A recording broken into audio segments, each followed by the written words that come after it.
Donc avant de passer du jeu au nous, je vais répondre pour civilité créative. C'est en fait comment, avant il y avait la civilité, ce qu'on apprenait en civisme, le respect des autres. Donc déjà on pouvait être créateur au sein de cette civilité, c'est-à-dire savoir qu'est-ce qu'on peut en faire, nous comment on est là-dedans. Et maintenant se rajoute le fait qu'il y a aussi, on nous a appris à nous respecter nous-mêmes.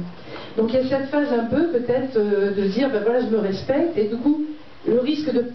de moins respecter les autres au nom de ce respect de soi-même. Donc c'est comment justement maintenant être créateur de ça dans son quotidien, d'avoir des actes de vie, créateur c'est ça, d'avoir des actes de vie qui permettent d'être en corrélation avec ce qu'on a trouvé en soi pour se respecter,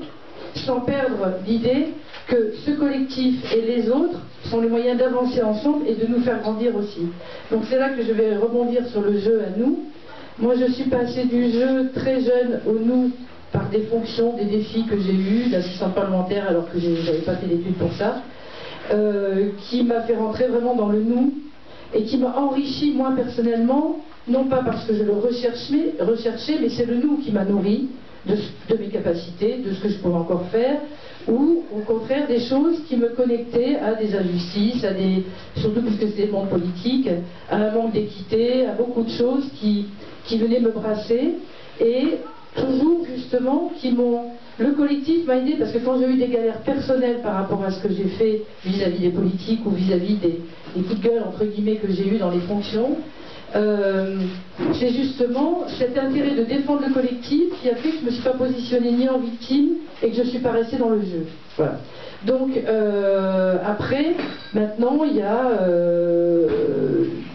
pas mal de choses qui m'ont permis, encore une fois, ce collectif, d'avoir des idées de concept, d'avoir des projets d'émissions de télé sur la justice des lois, d'avoir l'écriture d'un livre sur justement le destin individuel et les conséquences sur le destin collectif. Voilà, donc c'est le nous qui m'a nourri. Et ce que j'aimerais dire aujourd'hui, c'est que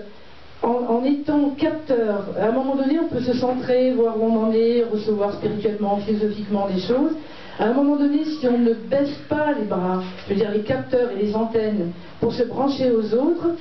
il y a une prise de conscience, ok. Après, on se donne bonne conscience. Mais si on n'est pas dans les actes avec les autres, ça ne sert à rien. On se satisfait soi-même, on reste dans le jeu, et le nous n'existe pas. Donc moi c'est plutôt ce truc de dire, oser, moi je suis la preuve, j'ai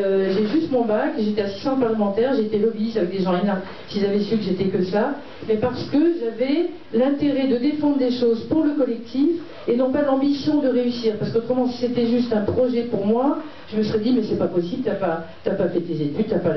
pas ci, t'as pas ça. Mais c'est tout ce qu'il y avait à défendre, et le collectif, oser être dans le collectif nous renvoie la force justement de nos capacités et de faire des choses au quotidien. Et surtout, pour moi je pense qu'il est important, c'est ce passage à l'acte, et je suis contente qu'on puisse débattre de ce sujet ici, parce que si ici on ne sait pas le faire, alors qu'on est justement à la fois dans le développement personnel et à la fois dans la convivialité, dans les groupes, si on ne sait pas le faire ici, je ne sais pas où est-ce qu'on saura le faire, et que tout ce qu'on reçoit ici, vraiment transmettez-le à l'extérieur, parce que c'est une force, pour individuellement et collectivement.